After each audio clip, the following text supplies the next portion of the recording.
합니다. 하나님은 영이시니 예배하는 자가 성령과 진리로 예배할지니라. 아멘.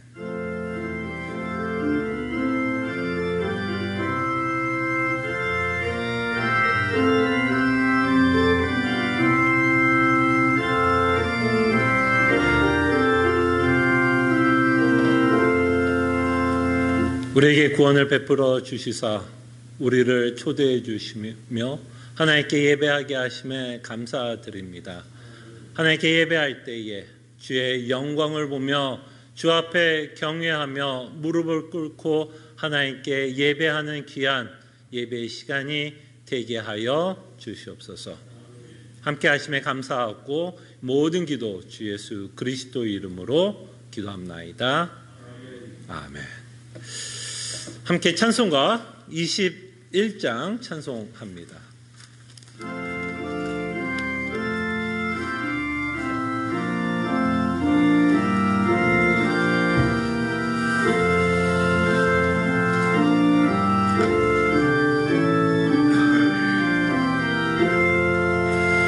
다 찬양하여라 전능왕 창조의 주께 내 오나 주 찬양 평강과 구원의 주님 성도들아 주 앞에 이제 나와 즐겁게 찬양하여라.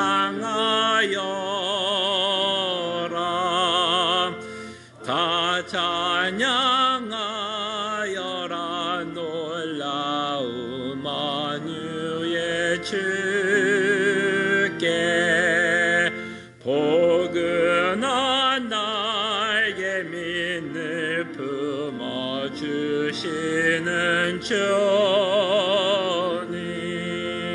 성도들아 주님의 뜻 안에서 내 소원 다 이루리라. 다 찬양하여라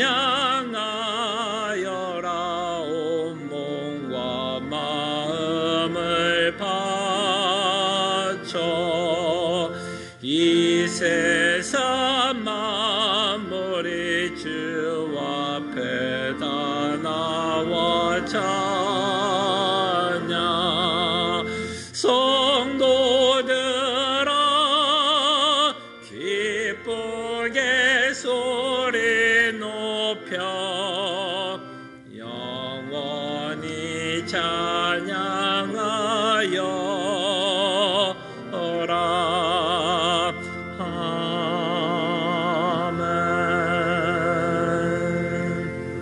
제가 하나님의 말씀 한 구절 봉독해 드리고요. 말씀을 묵상하며 한 주의 삶에 회개하고 주의 은혜를 구하는 시간 같습니다. 여호와를 경외하는 것이 지혜의 근본이요 거룩하신 자를 아는 것이 명철이니라. 아멘. 말씀을 묵상하며 회개의 은혜를 구하는 시간 같습니다.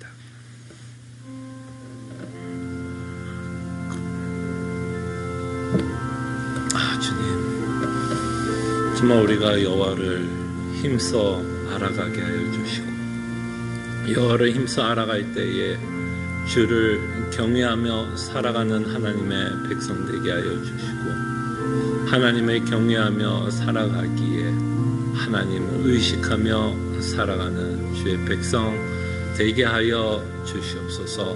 주님 이 시간 주의 근본이 되시는 여호와를 알아가는 기쁨을 저희들에게 허락해 주시며 주를 예배하는 기쁨 가운데 살아갈 수 있도록 주님 은혜를 베풀어 주시옵소서. 아멘. 주님.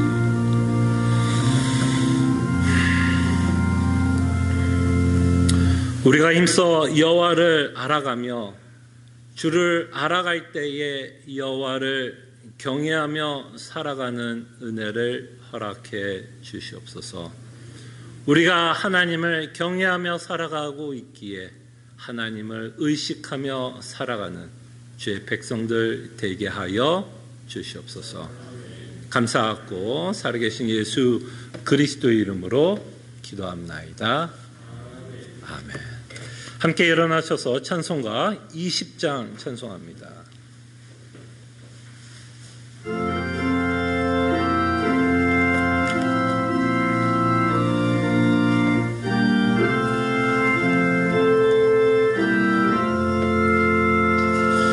큰 영광 중에 계신 주 나 찬송합니다.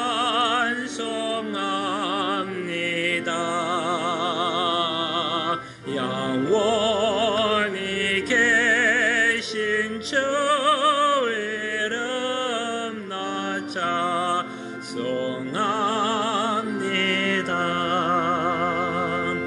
한없이 크신 능력을 나 찬송합니다.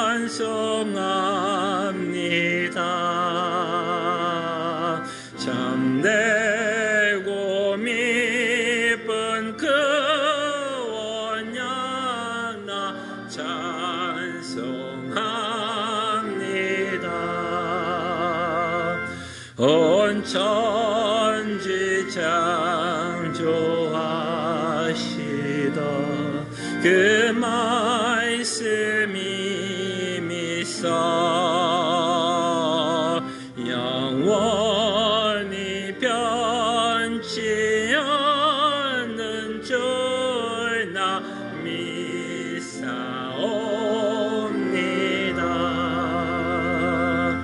그 온유하신 줌서 날 불러주시고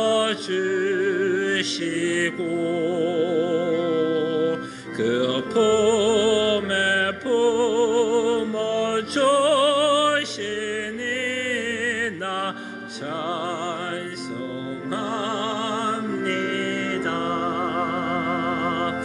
아멘. 함께 시편 119편 교독합니다. 내가 주께 범죄하지 아니하려 하여 주의 말씀을 내 마음에 두었나이다.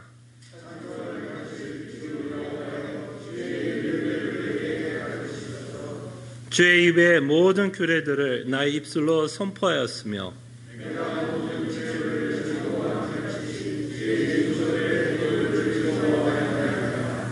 내가 주의 법도들을 작은 소리를 읊조르며 주의 길들에 주의하며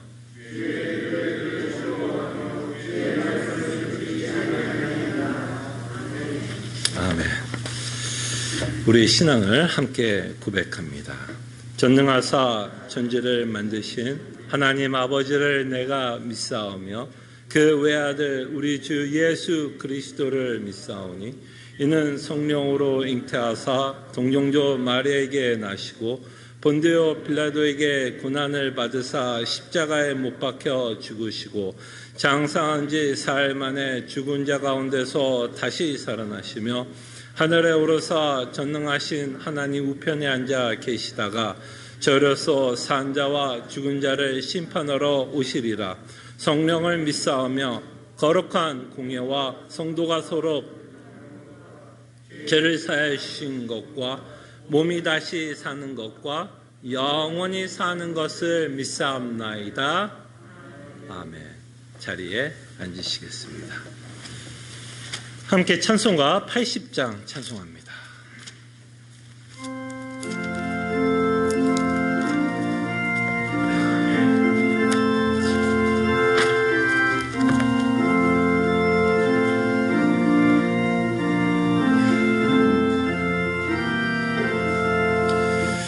천지에 있는 이름 중 귀하고 높은 이름 주연하시기 전 지으신 구주의 이름 예수 주 앞에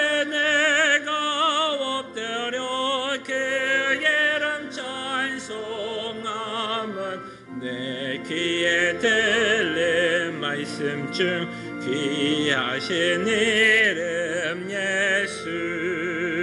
주 십자가에 달릴 때 명패에 쓰인 대로 저 유대인의 왕이요 곧 우리 왕이시라.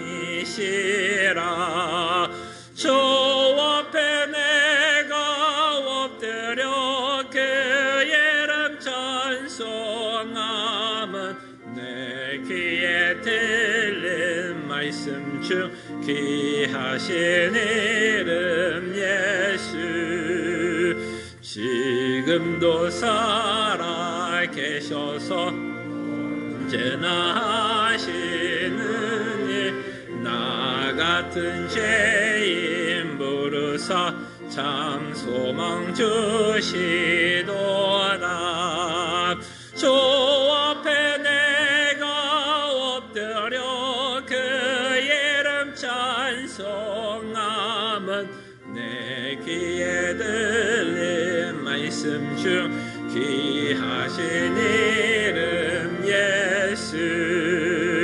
주 예수 영원히 어제나 오늘이나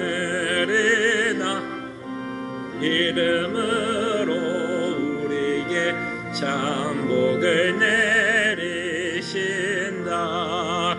주 앞에 내가 엎드려 찬송함은 내 귀에 들린 말씀 중 귀하신 이름 예수. 아멘.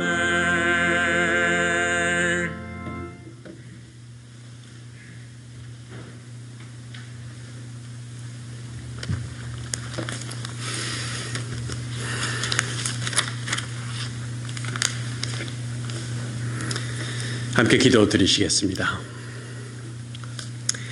이 세상 만물을 창조하시고 섭리하시고 다스리시는 전능하시고 거룩하신 하나님, 온유한 음성으로 우리를 부르시고 주님의 품에 품어주신 하나님의 은혜를 찬송합니다.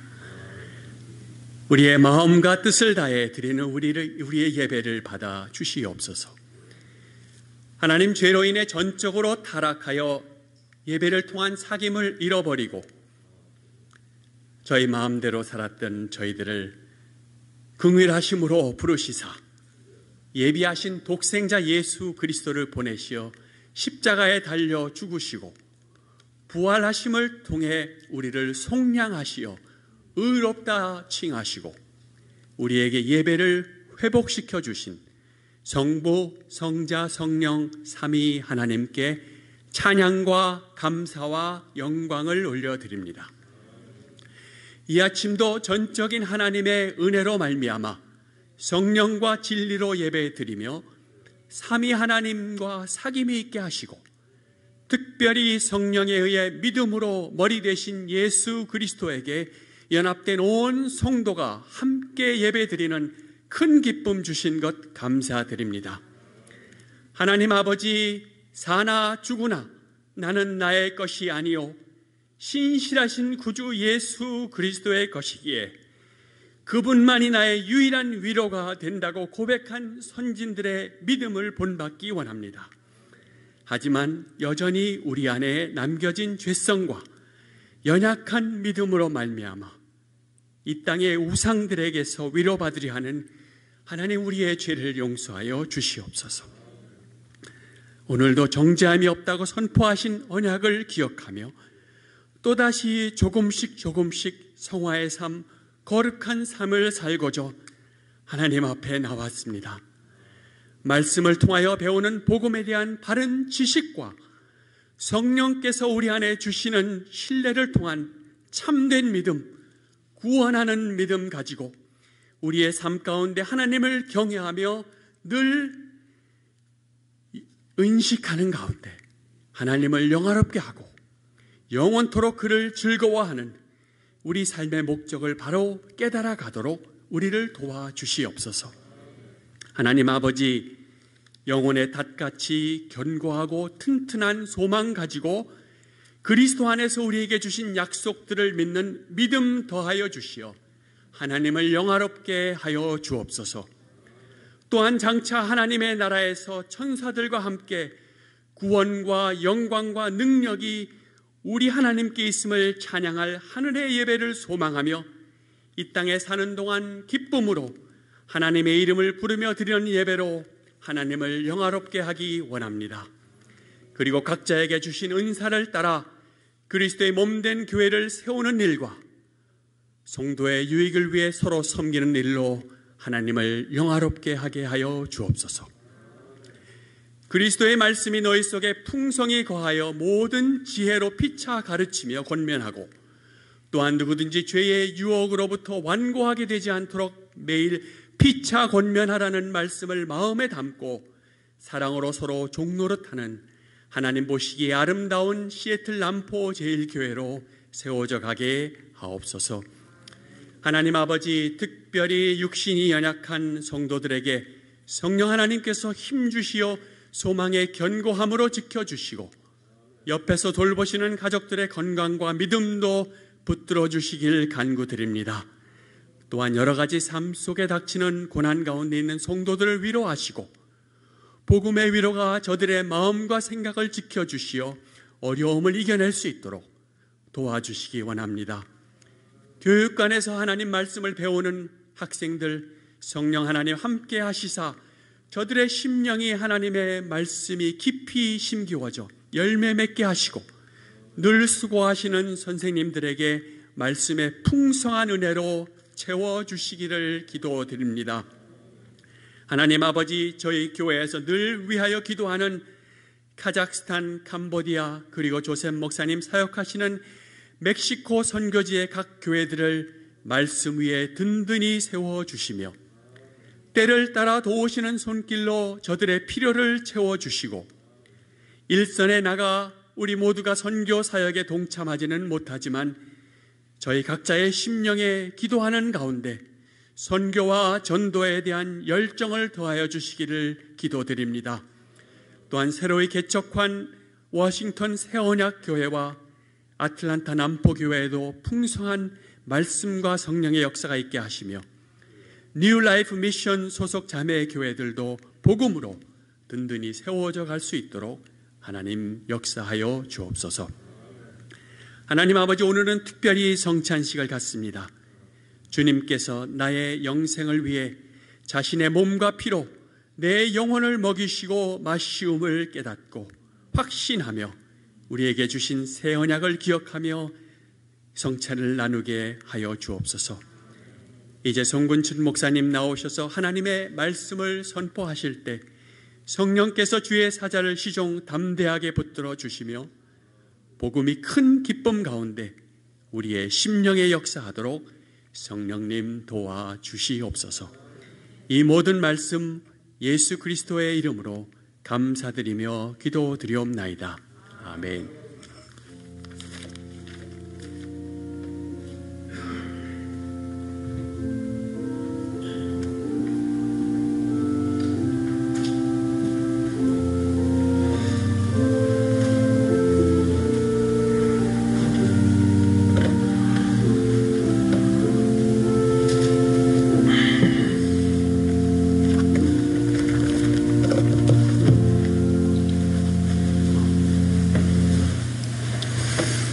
하나님의 말씀 사도행전 1장 6절에서 8절입니다.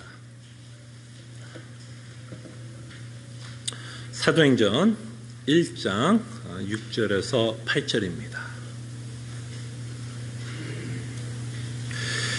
하나님의 말씀이 이러합니다.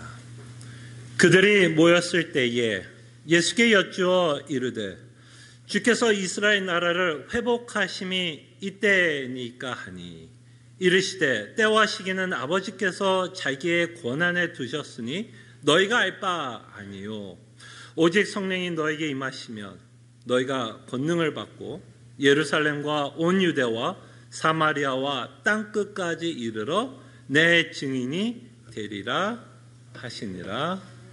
아멘. 오늘 본문은 저희들이 좀 2주를 거쳐서 저희들이 좀 생각을 하려고 합니다. 아마 이 구절에서 여러분들 조금 더 관심 있고 조금 더 익숙한 구절 아마 8절이 아닐까 생각을 하는데요. 저희들이 이제 다음 주 우리가 이제 8절을 살펴볼 때에 이 8절을 이 문맥 가운데서 저희들이 계속해서 좀 살펴보기를 원합니다. 지금 계속해서 예수님과 제자들과의 대화 가운데 8절이 나오고 있다는 걸 기억해 주시고 그 앞에 6절과 7절을 통해서도 지금 예수님과 제자의 대화가 기록되어 있는 상태에서 8절이 나오고 있다는 걸 좀 기억하시면서 다음 주에 저희가 8절을 보겠고요. 오늘은 특별히 예수님과 제자들의 아주 짧은 대화를 통해서 다시 한번 우리의 신앙을 좀 점검해 보는 시간을 저희들이 가졌으면 합니다.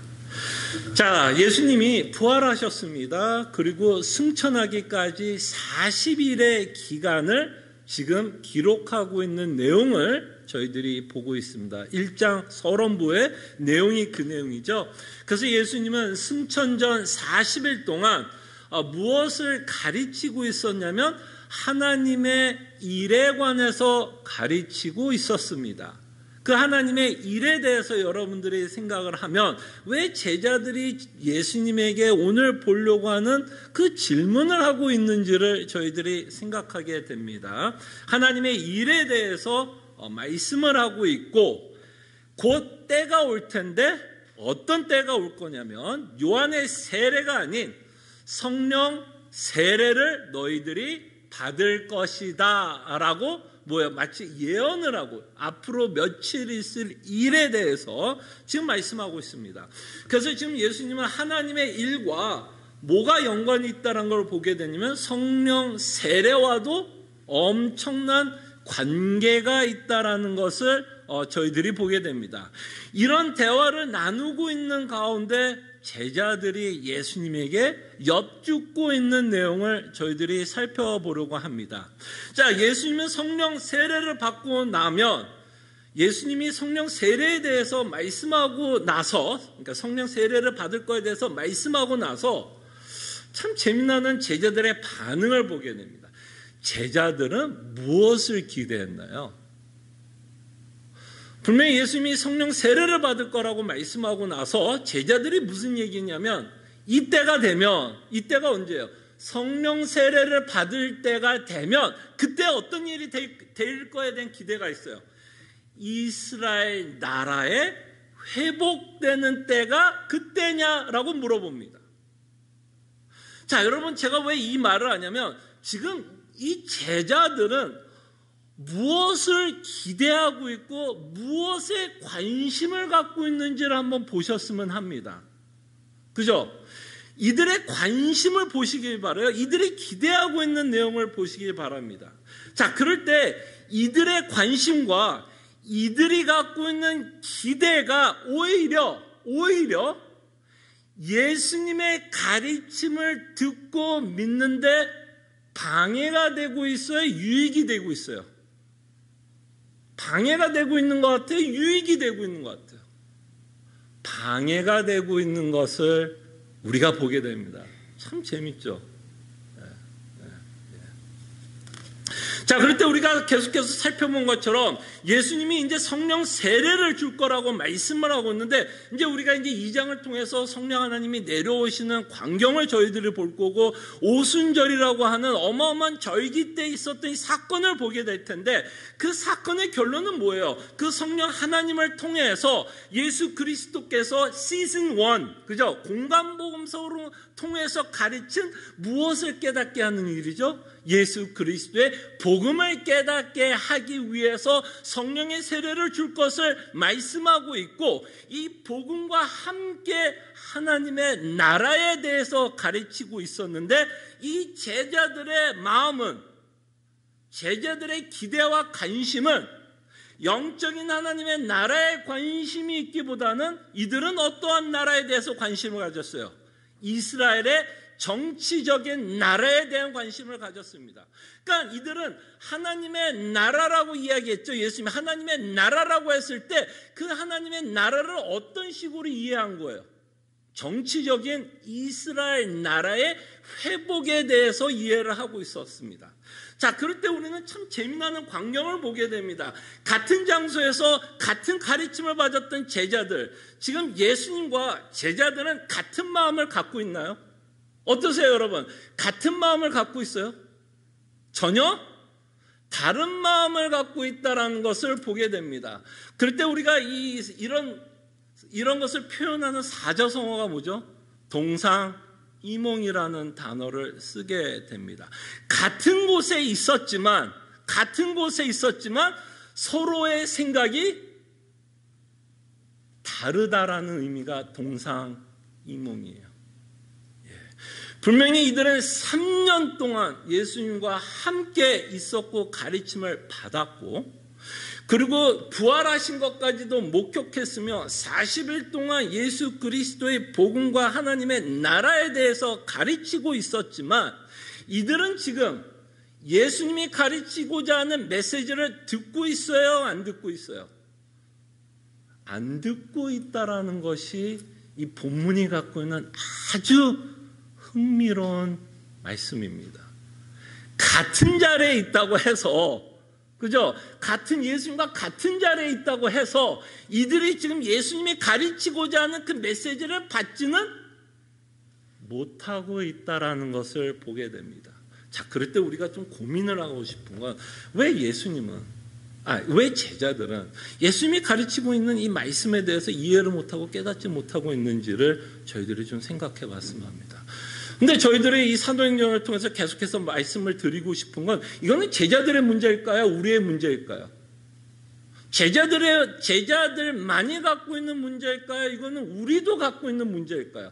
우리도 동상이몽 할 수 있을까요? 없을까요? 30년, 40년을 교회 생활하고 30년, 40년을 하나님의 말씀을 접해도 우리도 동상이몽 할 수 있을까요? 없을까요? 우리도 제자들과 같이 동상이몽 할 수 있는 자들이라는 겁니다. 그럴 때 우리가 하나님의 생각을 해야지, 끊임없이 제자들같이 자신의 생각을 갖고 하나님을 믿는다면 그건 성경에서 말하는 참된 믿음이 아니죠. 교정을 받아야 되는 부분이 있다는 것을 저희들이 볼 수 있습니다. 그럼 제자들의 입장에서 한번 생각을 해보죠. 제자들의 입장을 생각해 보면 제자들이 이렇게 생각하는 데에는 저희들이 조금은 동정할 수 있을 거라고 생각이 듭니다.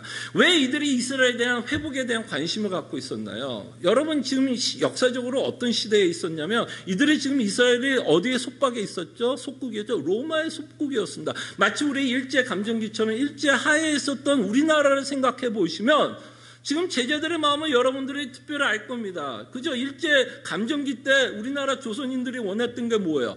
해방 아니에요? 해방?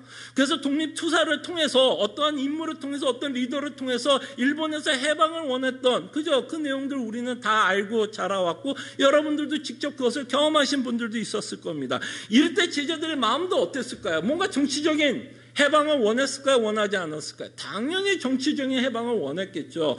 근데 여러분, 이들은 구약을 알고 있었던 자들이었습니다. 구약을 보시면 마치 하나님께서 메시아를 약속해요. 어떤 메시아를 약속하냐면 다윗과 같은 메시아를 약속합니다. 그런 말씀을 들었던 제자들은 당연히 어떤 거를 기대할까요? 지금 이스라엘 민족이 로마의 속국이기 때문에 하나님께서 다윗에게 약속한 어떤 정치적인 메시아를 줄 것 아닌가라는 기대를 가질 수 있을까요? 없을까요? 당연히 그런 기대를 가질 수 있겠죠. 그런데 그들이 갖고 있었던 기대는 오히려 예수님이 지금 가르치려고 하는 복음과 연관이 된 하나님의 나라를 이해하고 깨닫는데 엄청난 방해가 되고 있다는 것을 저희들이 보게 됩니다. 그 다음에 또 하나, 이들이 왜 이스라엘 나라를 회복하기를 원하는 건, 다만 구약에 나왔던 어떤 정치적인 이 왕을 하나님께서 예비하고 있었다라는 구절을 통해서도 그런 기대를 할 수도 있었겠지만 사실은 이들이 이 이스라엘 나라가 회복되기를 원했던 다른 꿍꿍이 속이 있었다라는 것을 보게 됩니다. 사실은 이들이 이스라엘 나라가 회복되기를 원했던 건 이들이 갖고 있었던 욕망 가운데서도 찾아볼 수 있습니다. 자, 시즌2가 사도행전이라고 말씀을 드렸죠. 그럼 시즌2를 이해하기 위해서는 우리가 반드시 시즌1을 이해해야 됩니다. 그럴 때는 적게는 누가복음에 있는 내용도 우리가 이해할 수 있지만 사실 시즌1의 전체적인 내용을 품고 있는 내용이 뭘까요? 복음서들이 다 뭐예요? 시즌1이죠. 그럴 때 우리가 시즌2, 특별히 사도행전을 이해하고 깨닫고 바르게 이해하기 위해서는 시즌1을 이해하지 못하면 시즌2는 연결점을 찾지 못합니다. 자, 이 제자들의 어떤 꿍꿍이가 있었는지 아세요? 여러분들은 지금 이 제자들은 이 예수님이 어떤 존재이기를 원했어요. 정치적인 메시아가 되기를 원했습니다. 그래서 사람들이 이 예수님을 쫓아왔을 때 이 제자들은 기분이 좋았을까요? 안 좋았을까요? 뭔가 진짜 정치적으로 하나님의 나라가 어떤 이스라엘의 나라가 회복이 될 것을 기대했을까요? 기대하지 않았을까요? 기대를 했을 겁니다. 자, 그러면서 시즌 1에 재미나는 내용이 하나 기록됩니다. 이 제자 가운데 어머님이 등장을 해요. 자, 근데 어머님이 등장을 하는데요. 이때도 치맛바람은 있었나 봅니다. 어머님이 등장을 하는데요. 어머님이 예수님에게 뒤로 가서 쓱 뒤로 가면서 뭔가 청탁을 합니다. 뭔가 부탁을 합니다. 뭔가 이 비밀스러운 거래를 예수님과 시작을 합니다. 여러분들이 굉장히 잘 아는 마태복음 20장, 21장 주보로 보십시오. 이 어머님이 예수님에게 요구하는 아주 검은 손을 뻗고 있는 모습을 보게 되는데요. 어떤 검은 손을 뻗고 있는지 한번 보세요. 예수께서 이르시되 무엇을 원하느냐 이르되 나의 이 두 아들을, 그죠? 주의 나라에서 하나는 주의 우편에, 하나는 주의 좌편에 앉게 명하소서. 그러니까 지금 이 어머니도 꿈꾸는 게 뭐예요? 뭘 꿈꾸는 걸까? 와, 이 예수가 정치적인 메시아가 되어서 로마를 물리치고 나라를 회복하면 뭐 이 예수님이 뭐가 되는 거야? 왕이 되든지 이제 대통령이 되는 거죠. 이 예수님이 대통령이 되든지 왕이 되면 내 두 아들, 내 제자들 중에 두 아들을 기억해 달라고 기억을 하고 뭐예요 지금? 한 자리 앉혀달라고 부탁하고 있는 내용을 저희들이 보게 됩니다. 물론 이건 어머님의 마음이었지만 여러분 이 재미나는 건 여러분 그 후에 24절 제가 주변에는 기록되지 않았는데요. 24절에 이렇게 어머님이 예수님에게 청탁하고 있는 사실을 나머지 제자들이 알게 됩니다. 그 나머지 제자들이 알게 되었을 때 어떤 반응을 일으키는지 아세요? 24절에 보면 열 제자가 듣고 그 두 형제에 대하여 뭐한다가 분이 여기거늘. 이 제자들이 왜 나머지 12제자들이, 그러니까 열 제자들이 왜 화났을 것 같아요? 왜 화났을 것 같아요? 이들도 어떤 마음이 있었으니까? 이들도 예수님을 쫓아갔을 때 어떤 꿍꿍이가 있었으니까? 혹시나 예수님이 왕이 되어서 나라를 회복하면 자기도 뭐하고 싶은 마음이 있었던 거예요. 한 자리 앉고 싶었는데 누가 선수를 친 거예요? 나보다 누가 선수를 친 거예요? 이 엄마가 먼저 선수를 치는 것 때문에 이 제자들이 상당히 불쾌하고 기분이 나빴다는 것을 보게 됩니다. 자, 그럴 때 이들은 여러 가지 꿍꿍이 때문에 예수님을 쫓아갔고 그들은 예수님에 대한 뭐를 갖고 있었어요? 잘못된 기대를 갖고 있었고 그 잘못된 기대 때문에 예수님이 지금 전하고자 하는 복음을 듣는데 상당히 방해가 되고 있었고 예수님이 전하고자 하는 복음의 메시지를 오해하고 있었다라는 것을 보게 됩니다. 자기의 욕망 때문에, 자기의 욕심들 때문에 지금 예수님이 하시고자 하는 말씀을 전혀 듣고 있지 않다라는 것을 우리는 보게 됩니다. 자, 근데 이렇게만 끝나면 다행이지만 사실은 여러분, 이렇게 제자들이 예수님이 말씀하시고자 하는 것을 듣지 못하는 것은 다만 하나님의 나라에 대한 회복에 대한 오해뿐만 아니라 사실은 뭐에 대한 오해가 있는 건가요, 여러분? 진짜 오해는 이거보다 더 무서운 게 뭘까요? 더 무서운 건 뭘까요? 그들이 잘못 이해했고 잘못 기대했고 자신들이 갖고 있는 잘못된 관심 때문에 결국에는 진짜 무서운 게 뭐예요? 예수 그리스도의 복음을 듣지 못하고 있다라는 것이 이 제자들의 반응에서 보는 무서움입니다. 그렇기 때문에 뭐가 필요하다고 예수님이 말씀하는 거예요. 성령 세례.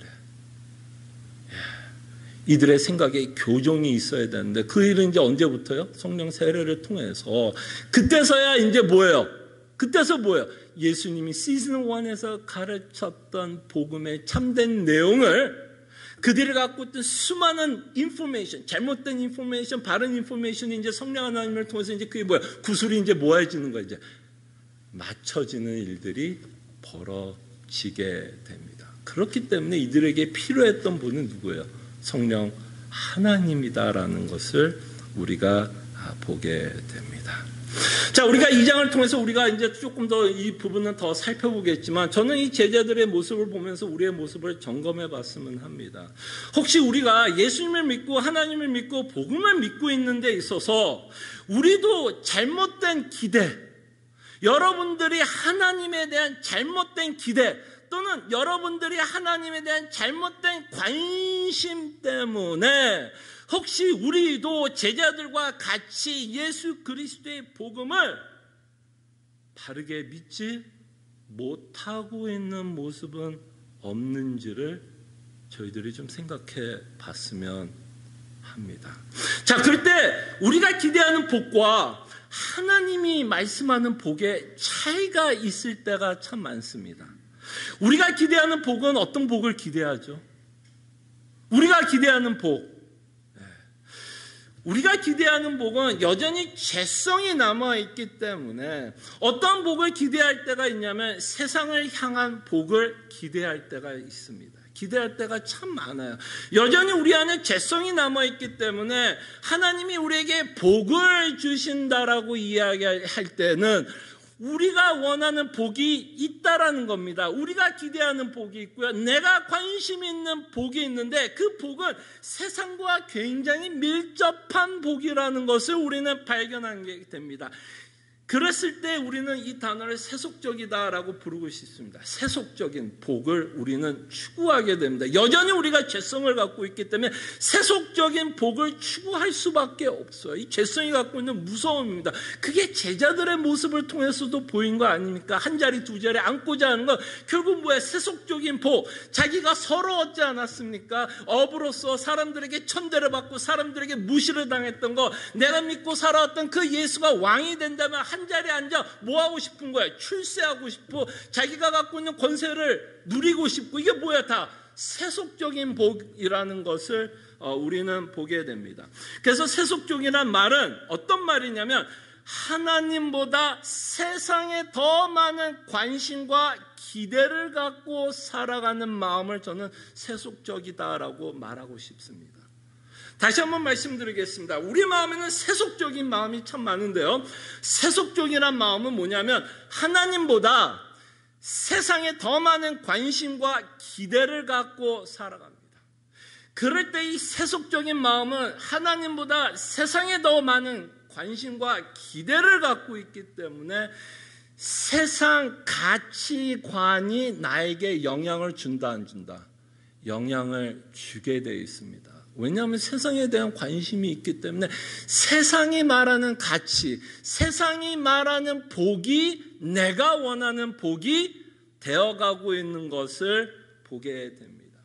그래서 우리는 어떤 기대를 갖게 되냐면 우리가 믿고 있는 신, 우리가 믿고 있는 여호와, 우리가 믿고 있는 하나님, 우리가 믿고 있는 예수님에 대한 어떤 기대를 가질까요? 성경에서 복을 준다고 이야기를 한다면 지금 예수님도 하나님의 나라를 하나님의 나라 일에 대해서 이야기할 때 제자들은 그걸 다만 국한시켜서 이스라엘의 나라로 생각한 것처럼 하나님이 우리에게 복을 주신다 그러면 우리가 갖고 있는 세속적인 마인드 때문에, 그 세속적인 마인드 때문에 하나님이 말하는 복도 어떤 복이 되기를 기대할까요?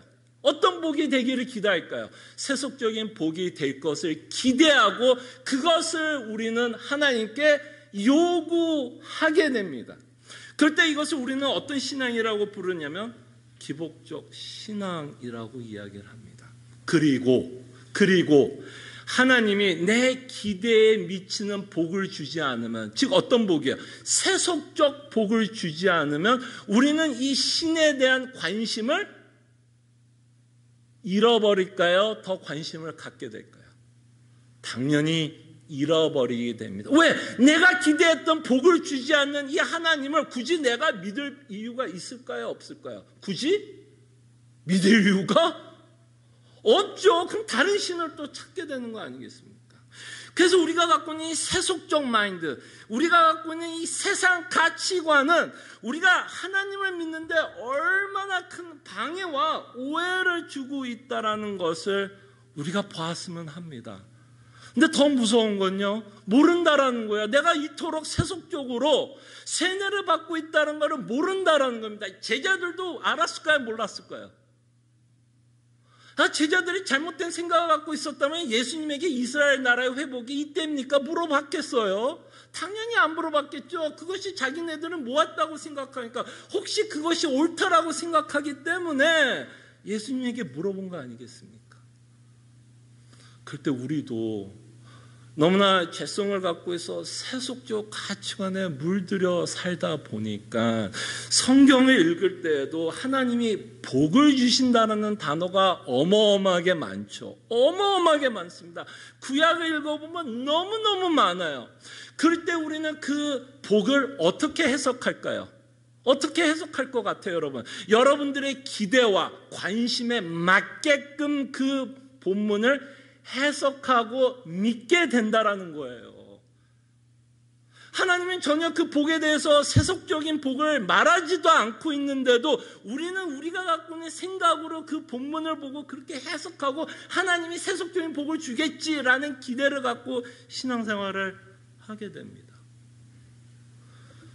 그럴 때에 우리의 기대 때문에 결국에는 예수님이 우리에게 주시려고 하는 참된 복음의 메시지를 듣는데 굉장히 큰 방해를 받게 됩니다. 예수 그리스도께서 십자가에 죽으시고 부활하심으로 말미암아 서신서에 보면 예수님이 십자가에 부활했던 이 사건을 통해서 우리에게 복을 주셨다라고 말씀하는 구절들 참 많은데요. 특별히 에베소서 1장에 보면 사도 바울은 예수 그리스도로 말미암아 우리에게 준 복을 이렇게 표현합니다. 하늘의 신령한 복이다라고 표현을 합니다. 하늘의 신령한 복. 물론 굉장히 신비스러운 단어로 표현하고 있지만 에베소서 전체를 읽고 서신서를 전체를 읽으면 그 예수 그리스도로 말미암아 우리에게 주시려고 하는 복, 하늘의 신령한 복은 뭘까요, 여러분? 세속적인 복이 아닌 그리스도로 말미암아 우리에게 허락한 구원이라는 것을 알게 되며 하나님과 단절된 그 관계가 그리스도로 말미암아 관계가 회복된 것이 참된 복이며 우리가 하나님의 자녀가 되었다라는 걸 성령 하나님이 끊임없이 우리에게 확증하며 확인하면서 우리로 살아가게 하는 것이 참된 복이다라고 우리에게 선포합니다.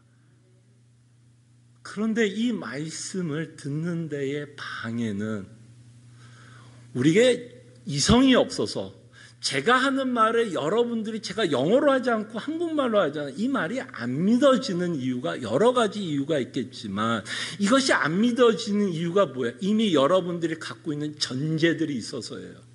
여러분들이 이미 복이다 그러면 여러분들이 갖고 있는 정의가 있다는 얘기예요. 그 정의 때문에 예수님이 우리에게 전하고자 하는 참 복음의 메시지를 저희들이 듣지 못할 수도 있다는 겁니다. 예. 그래서 때로는 하나님이 우리가 갖고 있는 이 세속적 가치관을 부수기 위해서, 그죠? 깨부셔야 될 거 아니에요. 이게 전제가 깨부셔져야, 그죠? 세속적 복음이 깨부셔져야, 우리 생각 가운데 깨부서져야 성령에서 말하는 복음이 갖고 있는 참된 의미를 그때서 깨닫게 되는데요. 하나님이 우리가 스스로 깨지는 못합니다. 그만큼 우리 죄성이 커요. 우리의 죄성이 너무나 크기 때문에 우리 스스로 세속적 복을 깨지는 못해요. 그래서 하나님이 쓰는 극단적인 조치가 하나 있습니다.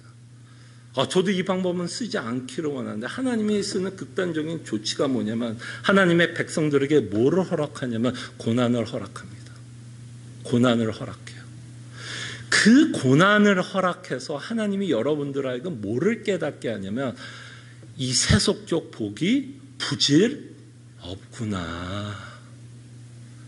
고난들을 통해서, 아픔들을 통해서 그 세속적 복이 나에게 위로가 안 되는구나를 깨닫게 해 주십니다. 그것이 바로 전도서를 통해서 솔로몬이 우리에게 가르쳐 주는 내용 아니야. 이 세상을 누렸던 이 세상의 모든 부귀 영화를 누렸던 세속적 복을 모두 누렸던 그 당대의 최고의 왕이었던 솔로몬은 자신의 죽음을 바라보면서 뭐라 그래요? 헛되고 헛되니 모든 것이 헛되도다. 우리 스스로의 생각을 변하지 못하기 때문에, 우리의 생각을 스스로 변화시키지 못하기 때문에 하나님은 우리에게 극단적인 조치를 취할 수밖에 없습니다. 왜 극단적인 조치를 취하지 않고서는 우리의 생각이 변하지 않기 때문입니다. 그만큼 우리의 마음이 단단하고요, 강팍하단 말이에요. 하나님의 말씀을 듣는데. 그래서 하나님의 사랑하는 자녀들에게 고난을 허락하며 이 세상 복이 나에게 부질없다는 것을 깨닫게 하시며 헛되다라는 것을 깨닫게 하시면서 그럼 무엇이 참된 복인가를 고민하게 합니다. 무엇이 참된 복일까? 이것이 복이 아니라면, 돈이 복이 아니라면, 자녀가 복이 아니라면, 건강이 복이 아니라면 정말 내가 세상을 살아가면서 나에게 최고의 복은 무엇일까를 고민하게 됩니다. 그럴 때 조금 전에 장로님을 통해서 기도했던 내용처럼 우리가 사나 죽으나 우리에게 최고의 위로는 무엇입니까? 최고의 위로는 무엇입니까? 돈이 못 주는 위로, 자녀가 못 주는 위로, 건강이 못 주는 위로 가운데 나에게 주는 최고의 위로는 무엇입니까? 내가 그리스도의 것이라는 것을 여러분 인생을 통해서 말씀을 들었던 이 내용들을 여러분들의 인생을 통해서 하나님을 깨닫게 하십니다. 변화가 있어야 돼요. 우리의 마음속에 변화가 있지 않고서는 절대로 예수 그리스도의 복음을 깨달을 수 없습니다. 같이 갈 수 있는 복이 아니에요.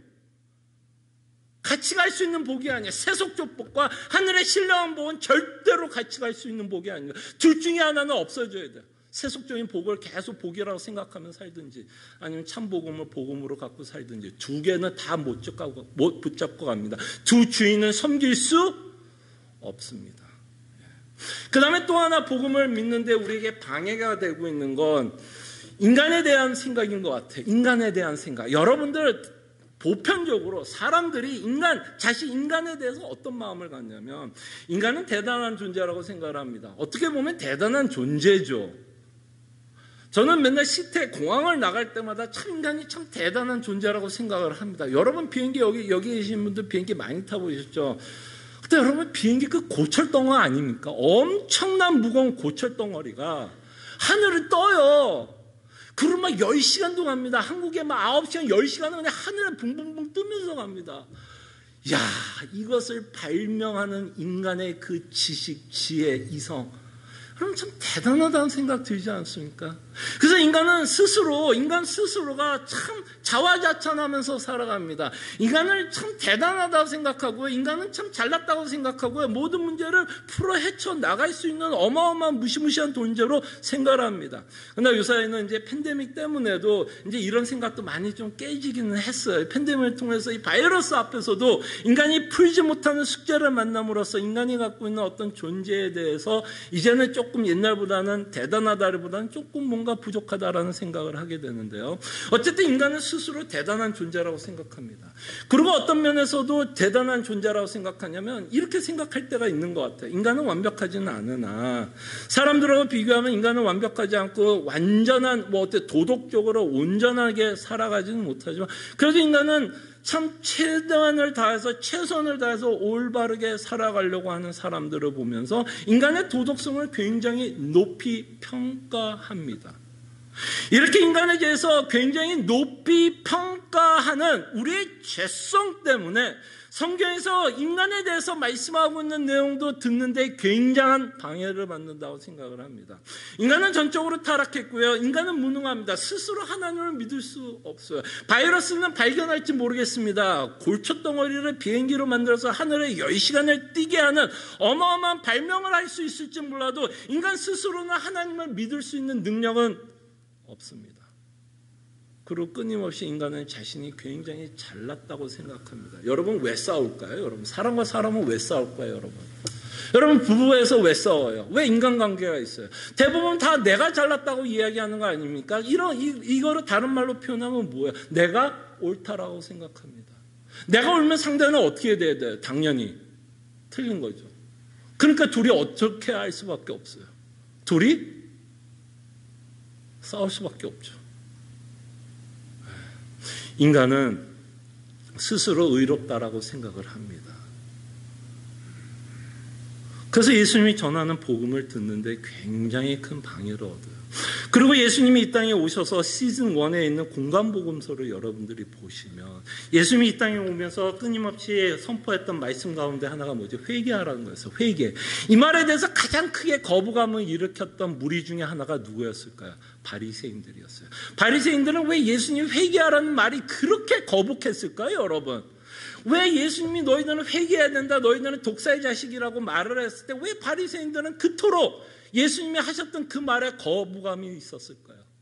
그들은 스스로 뭐라고 생각했기 때문에 의롭다. 너까지 게 뭔데? 목수의 아들 네가 뭔데 나한테 와서 회개하라 말라 이러는 이제 뭐야? 기분이 나쁜 거였고 그 예수님이 인간에 대한 회개하라고 하고 죄를 지목했을 때 그 당시에 있었던 인간들은 너무너무 예수님이 싫어해서 어디까지 갔어요? 예수님을 어디까지 갔어요? 예수님을 죽이기까지 했습니다. 너무 싫었어요, 그냥. 이게 인간이 스스로가 이 죄인이라는 것을 받아들이기가 너무 힘들어요. 그러니까 지금 제자들도 문제가 뭐예요? 여러분 제자들의 문제는 로마가 아닙니다. 그죠? 제자들의 문제는 로마가 아니고 정치적인 해방이 아닙니다. 제자들에게도 문제가 뭘까요? 죄의 문제였고 하나님의 심판의 문제가 가장 큰 문제였어요. 그러니까 제자들도 문제가 뭐였냐면 자신들의 가장 큰 문제를 보지 못했어요. 물론 로마에게 속국이 된 거 문제죠. 문제가 아니라는 이야기는 아닙니다. 그러나 성경에서 끊임없이 예수님이 그들에게 가르쳤던 거, 야 너희들이 생각하는 것보다 더 큰 문제가 있다는 겁니다.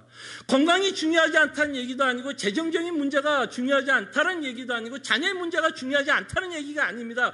우리가 고민하는 수많은 문제들 맞아요. 문제예요. 그러나 성경은 그 우리가 고민하는 수많은 문제들보다 이것보다 더 큰 문제가 있다는 거예요. 그 더 큰 문제는 인간이 하나님에 대한 대항과 하나님과 우리와의 원수된 관계, 그로 인해서 하나님은 우리를 심판할 수밖에 없다라는 이 문제를 인간은 자각할 수 없다라는 게 인간이 갖고 있는 가장 큰 문제예요.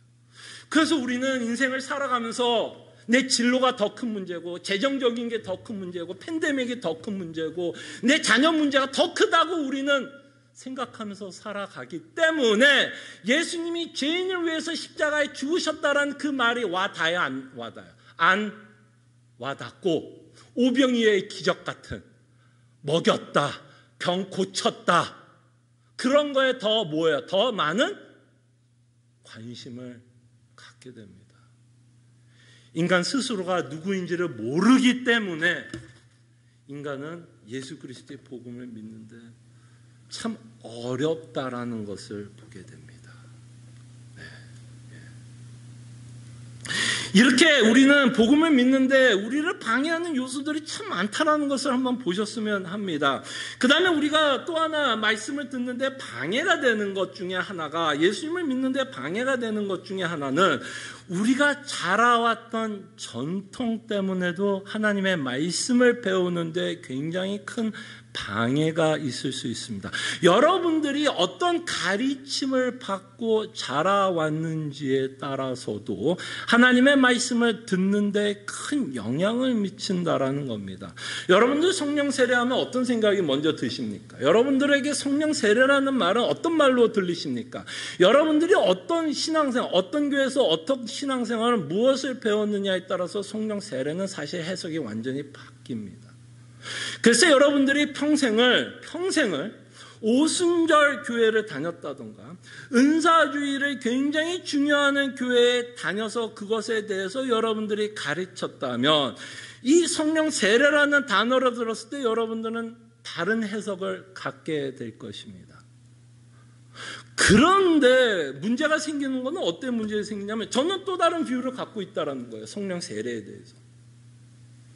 그래서 결국에는 하나님의 말씀을 듣는 데 있어서 우리에게 굉장히 중요한 건 무엇이 하나님의 올바른 말씀인지를 분별할 수 있어야 된다는 겁니다. 이 성령 세례에 관한 수많은 해석들이 있고요. 어떤 가르침에 대한 수많은 해석들이 있는데 무엇이 옳은지 그른지는 누구만이 판단할 수 있느냐면 사실은 하나님만이 판단할 수 있습니다. 그렇기 때문에 우리는 올바른 분별력을 갖고 있어야 돼요. 근데 우리가 올바른 분별을 하는데 방해가 되는 것 중에 하나가 뭘까요? 내가 자라왔던 환경과 내가 이미 갖고 있었던 어떤 가르침에 대한 배움들 때문에 참으로 성경에서 우리에게 말씀하시고자 하는 말씀을 듣는 데에도 방해가 될 수 있다는 겁니다. 그래서 오늘 우리 여러분들과 함께 좀 생각을 해보고 싶었던 건 여러분들은 복음을 믿고 있다면 그리고 믿는 데 있어서 어렵다면 아니면 여러분들이 제 설교를 듣고 어쩔 때는 한쪽 귀를 듣고 한쪽 귀를 흘러버리고 또는 제 말씀에 대해서 관심이 없다면 잘 들리지 않는다면 물론 제가 설명 못하는 부분도 있을 거라고 생각이 듭니다. 부족한 부분이 있겠지만 혹시 내가 갖고 있는 수많은 전제들 때문에 말씀을 못 듣고 있는지는 여러분들도 한 번은 점검을 하셔야 됩니다. 혹시 내가 이미 갖고 있는 전제를 갖고 제 설교를 듣는다면 당연히 제가 여러분들이 듣고자 하는 말을 할 때 듣게 될 것이고 제가 여러분들과 갖고 있는 전제에 대해서 다른 말을 한다면 당연히 그 말씀에 뭐가 생길까요? 당연히 거부감이 있을 수 있을 거라고 생각이 듭니다. 그래서 하나님은 우리가 하나님의 말씀을 온전히 분별할 수 있도록 하나님이 우리에게 주신 것 중에 하나가 뭘까요? 그것이 성경입니다. 디모데후서 3장 15절에서 16절에 보면 주보를 한번 보시길 바랍니다. 15절에 보면 또 어려서부터 성경을 알았나니 성경은 능히 너희로 하여금 그리스도 예수 안에 있는 믿음으로 말미암아 구원에 이르는 지혜가 있게 하느니라. 자, 첫 번째로 성경의 큰 주제는 뭐예요? 세속적 복에 대한 내용이 아닙니다. 큰 내용은 뭐야? 구원에 이르는 지혜가 담겨져 있는 책. 이 주제만 우리가 바르게 알아도 하나님이 우리에게 무엇을 말씀하시려고 하는지 바르게 깨달을 수 있을 거라 생각을 합니다. 그러면서 뭐라고 말씀하냐면 16절에 보면 모든 성경은 하나님의 감동으로 낸 것으로 뭐라고 교훈과 책망과 바르게 함과 의로 교육하게 유익하니. 그때 우리는 성경이 필요합니다. 성경만이 유일한 잣대입니다. 뭐에 대한 잣대? 내가 지금 바르게 믿고 있는지 또는 무엇이 하나님을 믿는데 방해가 되는지를 모할 수 있는 점검할 수 있는 유일한 소스가 성경입니다. 그래서 우리는 성경을 살펴봅니다. 정말 상고합니다. 정말 이 말씀이 옳은지 틀린지를 계속해서 우리는 성경을 통해서 상고하고 분별하도록 애를 씁니다. 그리고 성경만 살펴보는 것이 아니라 결국에는 하나님의 말씀을 올바르게 깨닫기 위해서는 당연히 성령 하나님의 도우심이 있기 때문에 우리는 겸손히 무릎을 꿇습니다. 혹시 하나님, 제가 하나님의 말씀을 듣는 데에 방해가 되는 생각이 있다면, 전제들이 있다면 말씀으로 뭐라고 표현할까요? 말씀으로 깨부셔 주시고, 그죠? 깨지게 하여 주시고 바른 말씀을 깨달을 수 있어서 제자들과 같이 신앙생활하지 않도록 저희들 함께 기도해야 할 줄로 믿습니다. 함께 기도하죠.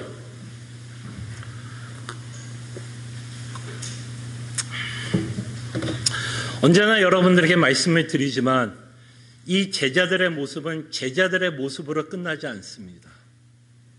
이 제자들의 모습은 누구의 모습인가 하면 나의 모습입니다. 성도의 모습이고 제자들은 하나님의 백성들의 모습입니다.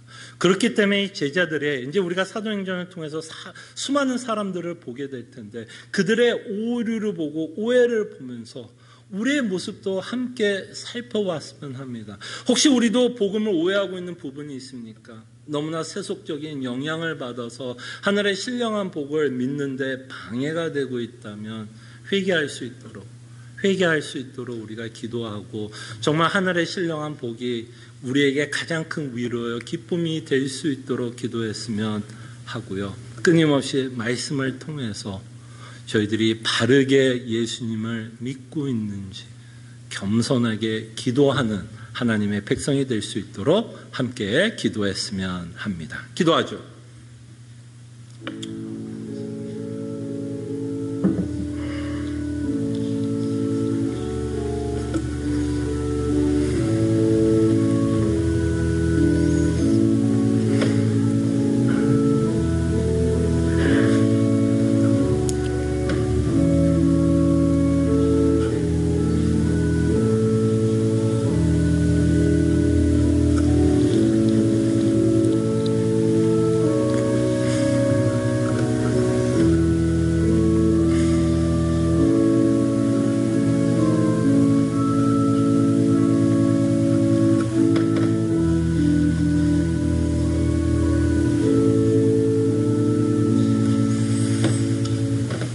주님의 말씀으로 성경의 말씀으로 끊임없이 우리의 신앙을 점검하며 신앙생활하게 하여 주시옵소서.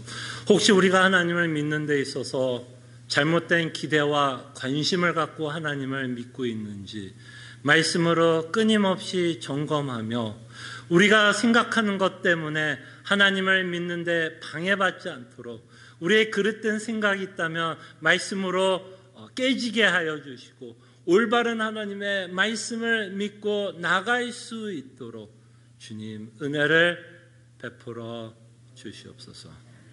감사하고 살아계신 예수 그리스도의 이름으로 기도합나이다. 아멘.